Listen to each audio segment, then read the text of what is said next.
The Bucks get blown out by the Miami Heat. Is it time to panic in Milwaukee? And will the Knicks protests actually get upheld? Plus, we have the top buyout candidates for the remainder of the regular season. It's the Wednesday episode of Locked On NBA. Let's go.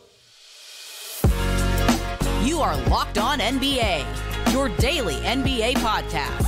Part of the Locked On Podcast Network, your team every day.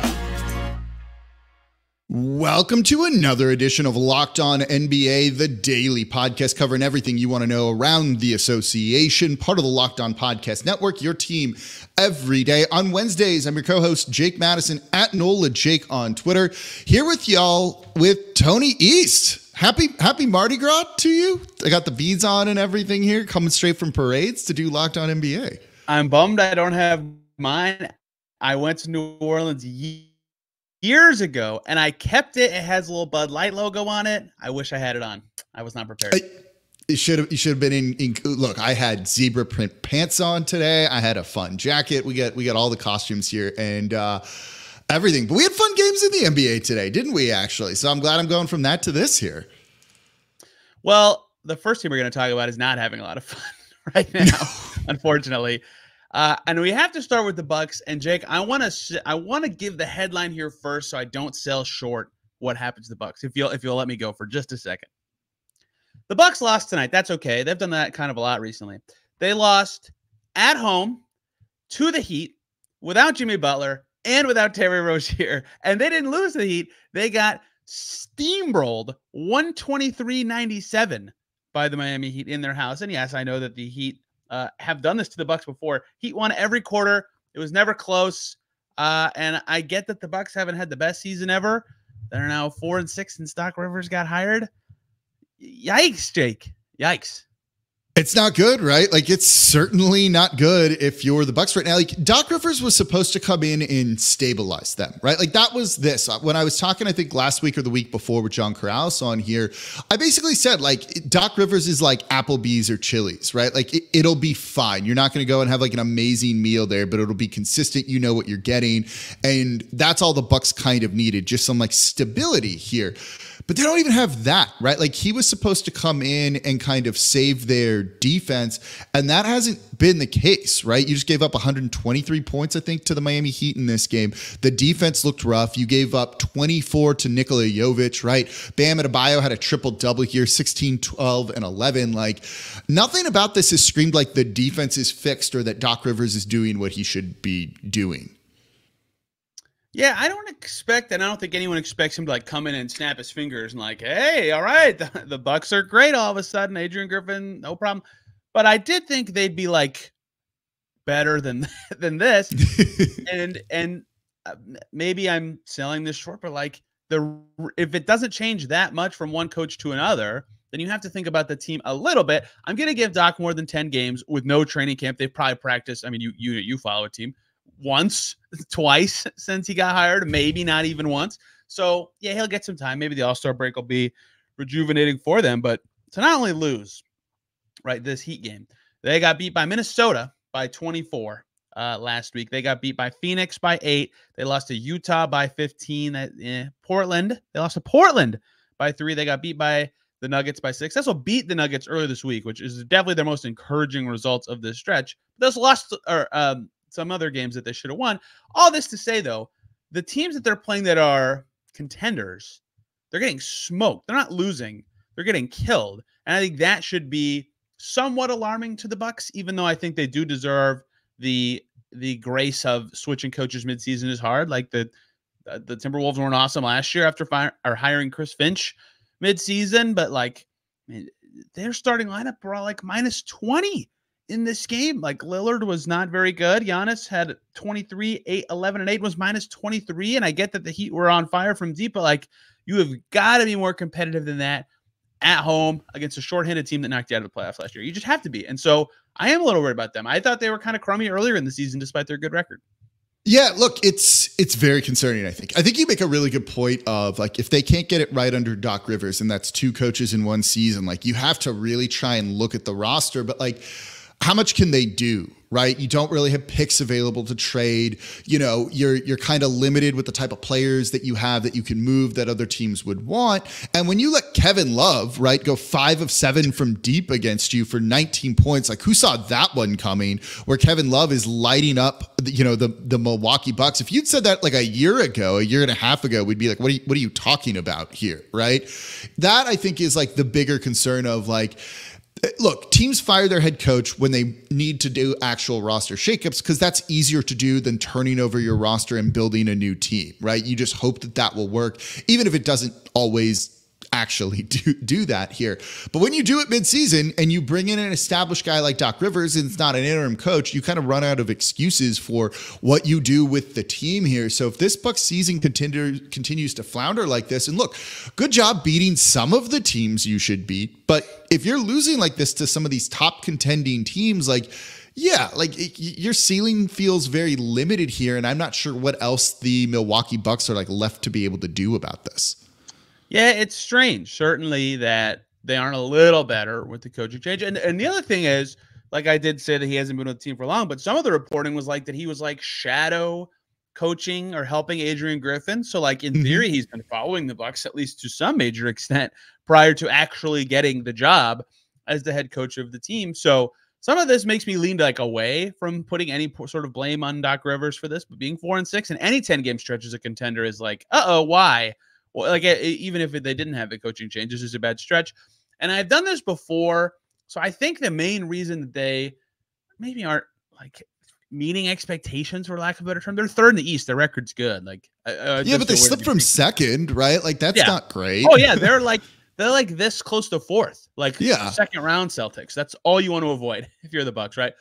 And I hate to say it because he's been top 8 MVP 5 times and is awesome and they traded a lot for him, but like, Dame hadn't been as good this year. He just hasn't, right? And, you know, he's still good, but he's shooting below league average from 3 on sizable volume. His 2-point percentage is lower than last year, right? He's just not quite the same level of dude. And maybe that was the old system. Maybe that's playing in a situation where he's not the alpha anymore. But if he's not the same Dame, that certainly makes me think differently about them. And a new coach has not found a way to invigorate him yet. And that was kind of what I thought the big Doc Rivers hope would be, is he could come in and find a way to make Dame look like Dame instead of like this 90% Dame. And that has not happened yet either. Dame 5 for 14 tonight. It feels like he has one of these every 4 or 5 games where he's just making a third of his shots and not that threatening all night. Yeah, like that was supposed to be kind of the move that really elevated him, right? Like that's why they got rid of Drew Holiday, who's been excellent, and then ironically goes to the, Boston Celtics and is a perfect fit for them. And, look, they traded for Drew Holiday and they won the title that same year, saw from New Orleans and that side here of everything. So, like they kind of just went all in I think because of the pressure that Giannis was putting on them. And it maybe just like hasn't worked out. When do we start pointing the finger at Giannis for some of this though, right? Like he wanted them to hire Adrian Griffin, right? And then didn't want him there anymore. And seems like he's the reason for a lot of this, right? If you look at his tenure too, right? You had the Jason Kidd experiment. He got fired during the season. Like there's been a lot of coaching and turmoil there around Giannis. Is that just because he's such a talented player, an MVP candidate every single year, so you're trying to kind of maximize around him as much? Or does that have something to do with him a little bit? And his stats always look good. He's playing well. Like he's probably a top pick your number less than 5 MVP candidate, I would say. So on the court, yeah, great. But like part of being a leader, if the coaching hire that you're allegedly involved in goes wrong, that's a little on you, right? That has to matter somewhat. And, he is speaking like correctly. Like when he's on the record, I think he's done a good job of being like, this isn't good enough. We've got to be better at these 6 things. Like I was throwing the towel boys and the laundry guys under the bus here. Yes. I was standing right next to him in Indy when he said that, he's got to think about how badly they've played against the Pacers. Like when he's like making love, basically, like that's what he implied. Like that, he's saying stuff like this a lot. Like he understands that they've been bad, but you're the leader. You've got to find a way to get through to them and make them better, especially when some of this is on your hands. So I'll be curious if he can be any better or at least fire this team up. And I'm not like pointing my finger at Giannis in any way, but as a team leader, it is your responsibility to lift when you can. And when you go 4-6 and any 10-game stretch is a contender, that's concerning. Yeah, absolutely. So coming up next, the team that's chasing the Bucks in the standings, New York Knicks, might actually gain a game based on a protest they just filed with the league. We're going to play real or fake about that coming up here next in today's episode of Locked On NBA. Right now, though, I'm excited to tell you about Hungryroot. Hungryroot is your partner in healthy living. It's the easiest way to get fresh, high-quality groceries and simple, healthy recipes delivered to your door. You take a fun, short quiz, and Hungryroot will get to know your personal health goals, what you like to eat, the kitchen appliances you use, and more. Then they'll build you a personalized cart with all your grocery needs for the week and give you delicious recipe recommendations to put those groceries to good use. Hungryroot will recommend recipes and groceries based on your personal taste, but each order is also fully customizable. Take their suggestions or choose anything you want. They've got fresh produce, high quality meats and seafood, pantry staples, healthy snacks, sweets, ready to eat meals, and so much more. Think about all the time you'll save not needing to worry about meal planning, grocery shopping, a couple extra hours a week. What could you do with that? So everything from Hungryroot follows a simple standard. It's got to taste good, be quick to make, and contain whole trusted ingredients. Save hours planning, shopping, and cooking. Hungryroot delivers food you'll love. Right now, Hungryroot is offering Locked On NBA channel listeners 40% off your first delivery and free veggies for life. Just go to hungryroot.com/lockedon to get 40% off your first delivery and get your free veggies. That's hungryroot.com/lockedonnba. Don't forget to use our link so they know we sent you. And thank you for making Locked On NBA your first listen today and every day. We're here Monday through Friday, rotating cast of hosts, breaking down all of the biggest stories around the association. And become an everydayer. Listen Monday through Friday. Never miss any of the biggest stories there. If you're an everydayer, let us know in the comments down below on YouTube. Subscribe on YouTube and wherever you get your podcast. We are part of the Locked On Podcast Network, your team every day. All right, Tony, it's Wednesday. That means we play real or fake. They talked about it in yesterday's show, the New York Knicks getting robbed. You're not necessarily robbed, getting kind of screwed over in terms of a loss. It was going to go to overtime otherwise, right? Who knows how that would have played out there on Jalen Brunson getting called for a foul on Aaron Holiday on that kind of heave of a three-point shot here. The last 2-minute report came out, said it was an incorrect call. Ed Malloy, the official who made the call after the game to the Pool report, said it was an incorrect call. So the league is essentially admitting that it was incorrect here. So the New York Knicks have filed a protest with the league trying to get this revisited here. Real or fake? This one's simple. Is that protest going to be upheld? Are we going to see them play overtime of this game? No. No. I'm going fake.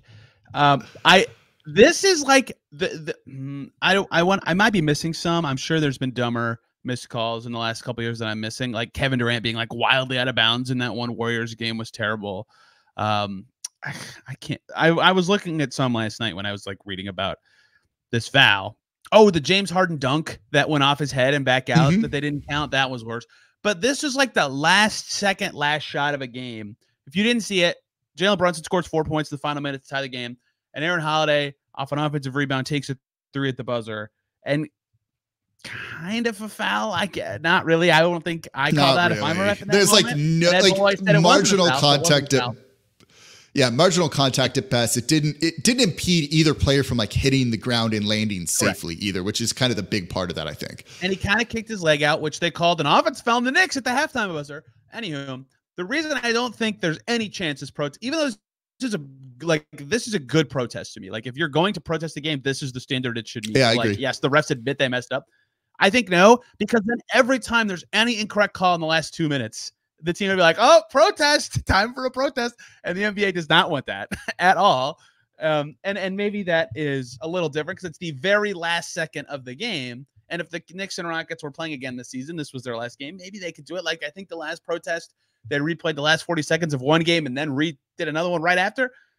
I'm going with no just for that slippery slope of the standard of it's impossible to just say every time there's an incorrect call in the last couple whatever seconds of a game, oh, redo the game again. Like, no, that's not reasonable. They're gonna mess up. They messed up before that in the game. That was just obviously the most important one.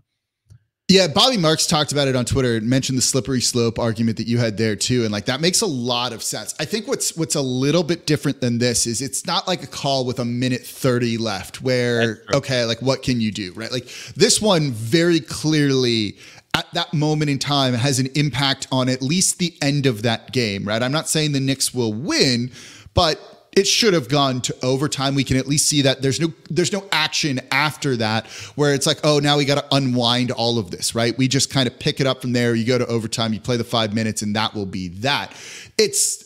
So I get the slippery slope argument because I agree, like human error is part of this, right? Like human error when it comes to the refs is part of what it is. Like I keep saying this on here. We know too much about NBA refs because they're so impactful in the game, right? Like a lot of these guys have Wikipedia pages and there's no need and there shouldn't be Wikipedia pages for freaking NBA refs, right? Like they're not the star of the show. No one goes to see these people here, right? Like why do we have that?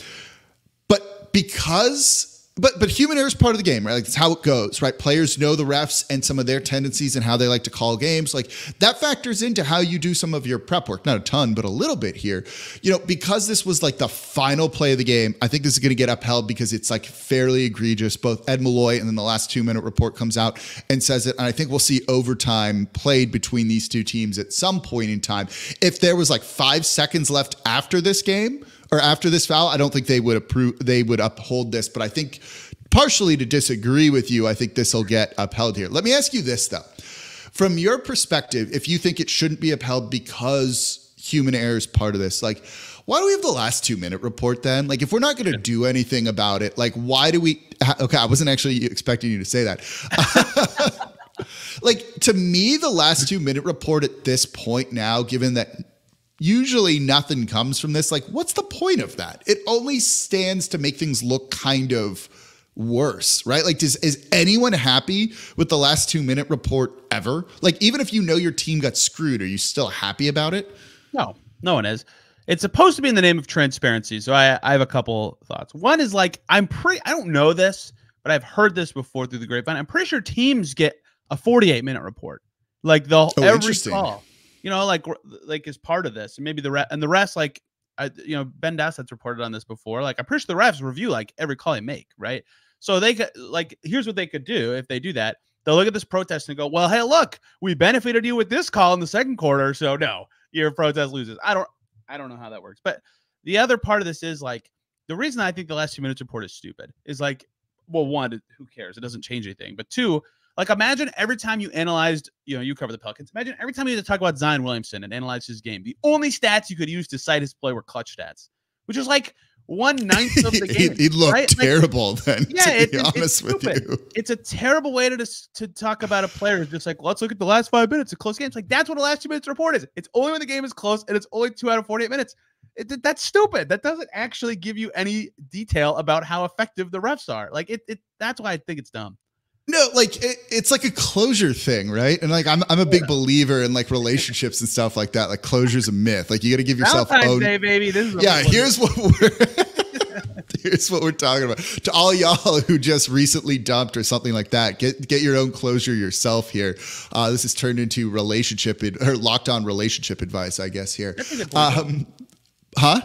That's a good point, though. Like in general, about what it is. Yeah, but it's just like, what's that going to do? Like you see that and you realize your team was screwed, and then you feel terrible about it, right? Like no one is ever satisfied seeing something like that because it doesn't actually change things or accomplish things, and all it does is like justify your anger of already being angry, and then that kind of fuels it, I think, a little bit more when it comes to things. So it's like, I don't know. Like, is it time for them just to get rid of the last 2 minute report to release the full 48-minute report? Like, officiating, I feel, is not been great. Like I tell this story, or I tell this on my show, right? Like we do a sizzle reel for like sponsors and stuff where we send it out to like try and attract more sponsors for things like that for Locked On. And one of them literally has a clip of me being like, the NBA has an officiating problem or something like that. And it's like always a story though. Like, how do you try and, I don't know, fix some of this stuff? I'm a very anti-ref talker. Like I never share the story of the game. I try as hard as I possibly can to avoid it. And this is where I think the last 2 minutes report is stupid. Like one of the most controversial calls of the season was in a game I covered. Pacers Celtics. Buddy Hield boops Jaylen Brown on the head. They call it a block, and they reviewed it, and they're like, "Yeah, it was a block." no foul, and then the Pacers barely win. And then they put out the last 2 minutes report, and Buddy Hield even was like, "Yeah, I might have fouled him," right? Like, and then the last 2 minutes report's like, "Yeah, we got it right, no foul." And then all the Celtics people were like, "Well, this is stupid. The rule is stupid. He obviously fouled him." It's like, what was the point of saying you got the correct call if no one cares or believes you anyway? Like, That's a great point. Transparency at that point. No, like it just is accomplishing nothing and looks like it only serves to make people like angry or something like that. Talk about, baby. That's what we're looking for. Fill in a sec. Well, it's a big story here, right? Like this one is totally different. This one's big. The protest got involved, and they admitted instantly, not even before the 2 minutes. Ed Malloy said right after the game, "My bad. I watched it. My bad." Which, like, I don't want to like give Ed Malloy credit, right? Like, I don't want to give refs credit, like, ever, to be like perfectly honest. But like, that's a heck of a thing to go to the pool reporter and be like, "We messed up. Like, we messed up. We got it wrong." And then is like, yeah, then gets off. I mean, I'm sure there will be some repercussions for him and that crew somewhere in some of this, right? Like, there's no doubt about that. I don't know. I would have hoped it happens. They can't they don't play again this year, right? If the second Ed Malloy said I messed up, they just call him out of the locker room and do it right then. That would be kind of cool, actually, right? I get why the Rockets would have been like, no. So here's the thing: like, say this gets upheld, right? So the Knicks were without Julius Randle in this game, and they were missing like 2 or 3 other people, right? Hartenstein was out. OG Anunoby was out. Yeah. There you go. So by the time this gets replayed, right? Like, those guys are healthy. Are they allowed to play in the game? It's a good question. Isn't there that story about the baseball player who was on second base and then the game got delayed, and before they replayed it, he got traded and he got called out? Was the ruling? Oh, I haven't heard that. That's incredible. That's like a very happened once in baseball history thing. And if I just made that up, I made that up. But if you believe me, there you go. I hope you didn't. That was a great story. I guess nobody gets a tech because he plays in the made up game. He's not allowed to be out there. Like, I don't know how that works. I guess they wouldn't be allowed to play, but like, I don't know. Like, it's super weird. There's a lot that goes into this. That's why it's actually like a big story here. And it did impact like the end of the game. It's not just like one call with like a minute and a half left. All right. But enough about the refs. We don't want to talk about them anymore. Coming up, buyout candidates. They're going to help your team. Who are the top names out there? That's coming up here next in today's episode of Locked On NBA. Right now, though, I'm excited to tell you about eBay Motors. I actually am about this because I work on all of my cars. Passion, drive, patience. That's what brings home the winning trophy, and it's also what keeps your vehicle alive. eBay Motors is everything you need to maintain your vehicle and level it up to peak performance. Superchargers, roof racks, exhaust kits, make it louder, LED headlights, and more. Whether you're into speed, power, style, eBay Motors has you covered. I work on all of my cars. And I get all of my parts from eBay Motors because they have over 122 million parts for your vehicle. Whether it's an old classic car you're restoring, or your everyday driver here, you'll find exactly what you're looking for. And with eBay's Guaranteed Fit, your part is guaranteed to fit your ride every time or your money back. Because with eBay Motors, you're burning rubber, not cash. With all the parts you need at the prices you want, it's easy to turn your car into the MVP and bring home that win. Keep your ride or die alive at ebaymotors.com. Eligible items only. Exclusions apply. eBay Guaranteed Fit, only available to U.S. customers. And thank you for making Locked On NBA your first listen today and every day. We're here Monday through Friday, part of the Locked On Pelicans podcast, rotating cast of hosts here, breaking down all of the biggest stories around the association. By the way, Tony, are you excited for All-Star? I'm thrilled. It's the last time it was here in Indy was 40 years ago. So this might be the only time in my entire life it's in the city I live in. I'm looking forward to it. Party at your house? That's right. Yes. Yes. There will at least be one other Locked On host in this home this weekend, but we'll see how many more. It's like, wait, which host? Who's going? We'll see. I'll tell you later. Okay. I was like, why the secrecy? All right. Now I want to know the mystery here, and none of y'all listeners are allowed to find out here.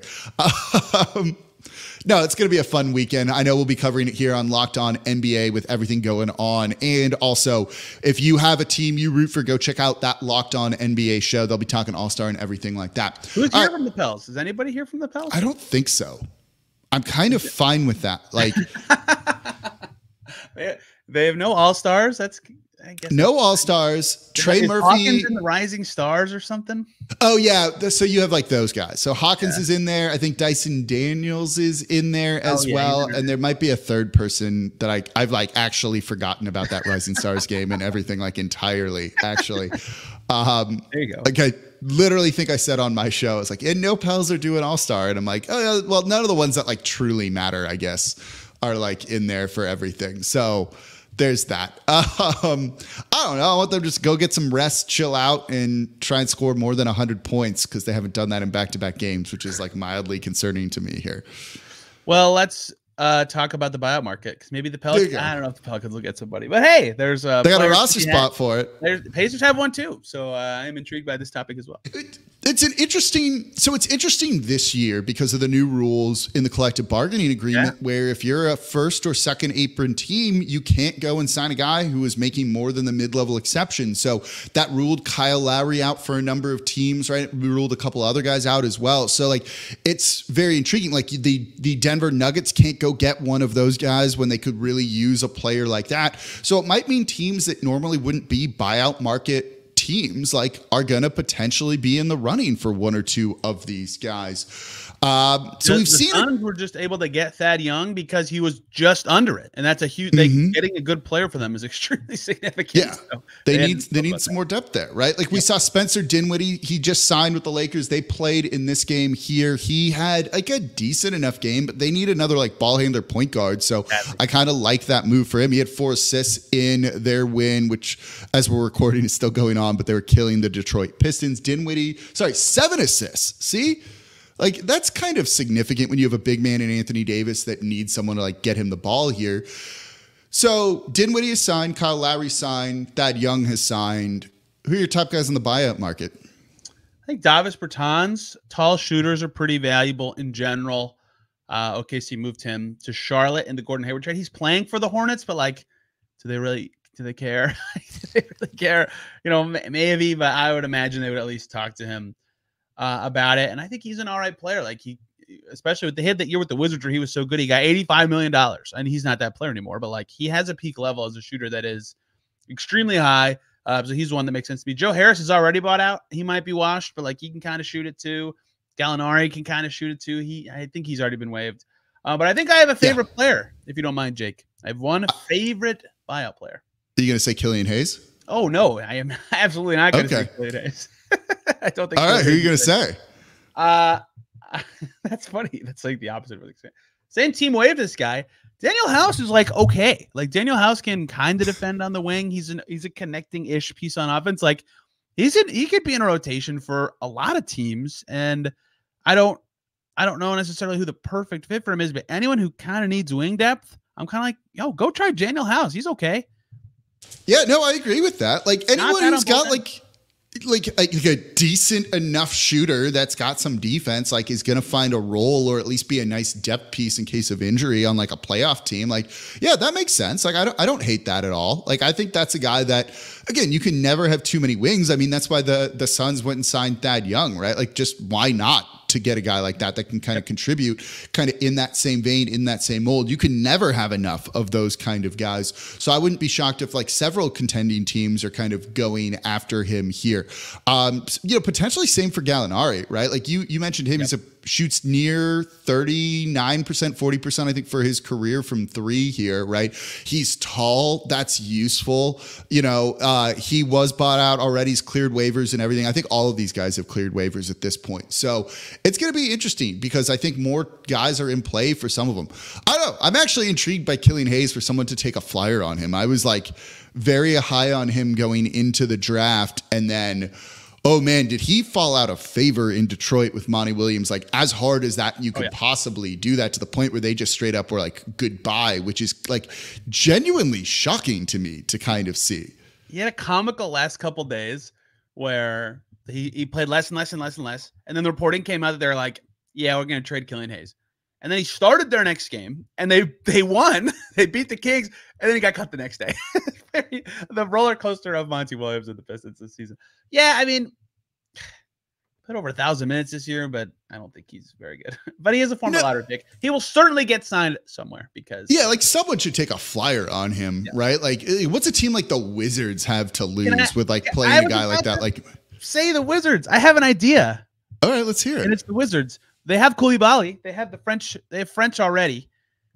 Buy out Daylon Wright. get Delon Wright onto the buyout market because he's good on defense and would help a lot of teams. He would be a team a guy that I think a lot of teams would go after. Pels could would love it. Their bench defensive guys are already strong, and then use the roster spot from buying out Wright to get Killian Hayes in the door. There you go. You figured it out. You just solved the NBA here with everything. Two guys who haven't been bought out yet that I think are maybes. Patty Mills in Atlanta. He never plays, and it makes sense. They have a lot of guards, but he's like okay. He was okay for the Nets last year. Cedi Osman, he's good. So maybe the Spurs wouldn't do that, but does the Spurs care about Cedi Osman anymore? No, probably not. Yeah, so I think those are two like okay to good players that could be available. Yeah, like did Corey Joseph get bought out yet? He got waived by the Pacers. Yep. So like he's available if you need some depth there too. Like I don't know, like it's something, right? Like if you just want to add someone to your team, you got Marcus Morris Sr. too. He's there. So like, I don't know. There's a couple of names out there. It's not some of like the big names that we've like really truly seen in years past. I think that's partially due to some of the rules with them knowing they couldn't go to some of the teams they want to go to. So what's kind of the point of like giving some money back just to get out of a situation? Because a buyout is usually the player giving money back to the team and kind of like amending their contract, things like that. Or the team being like, we'll give you X% of the remaining amount and buying you out that way. So it's not what people usually think here. I don't know. Like, do any of these guys scream like difference maker to you in like the truest sense of like the word for everything? Not really. I mean, if Dinwiddie's going to be in a rotation for a playoff hopeful, maybe there's one. Anyone who's playing in a rotation, I suppose, could be like Kyle Lowry could be, although he's been a declining player for the last couple of years. To me, the buyout market, if you usually are getting like a ninth guy anyway, like there's a reason a team is just willing to have a roster spot instead of them. But I think a lot of times, especially now with how deep the NBA is, the value is like you get maybe a 10th guy who doesn't play every game, but you know if there's an injury, you have a rock solid guy who can play, and that, especially if you're a contender, can be really valuable. That's why the Celtics, for example, got Xavier Tillman. They're like, you know what? If our old centers, creaky centers get hurt, we've got a rock solid third one now. Like that kind of stuff matters, and the buyout market can be good for that. Yeah. All right. Before we wrap up really quickly, give us a local spot in Indy for anyone going there for All-Star. Oh, but if I say a good one, people will go there, and then the wait will be longer for me. Okay. Give us your second favorite one. Taxman Brewery is right by the arena. That's going to be fun and exciting. My favorite pizza place is called Pearl Street Pizzeria. It's in an alley. I promise it's real. I promise it's there. It's very good. Those are my two faves. The Eagle's my favorite downtown restaurant, but it's like not the closest to the arena. We'll see. It'll be fun. I can't wait. There you go. Local knowledge that only Locked On experts can provide here. So that's going to do it for this episode of Locked On NBA on Wednesdays. I'm your co-host, Jake Madison, at Nola Jake on Twitter. He's Tony East, at Tony R. East on Twitter, host of the Locked On Pacers. Appreciate y'all listening. Nick Angstad, Pat the Designer tomorrow. See y'all next week.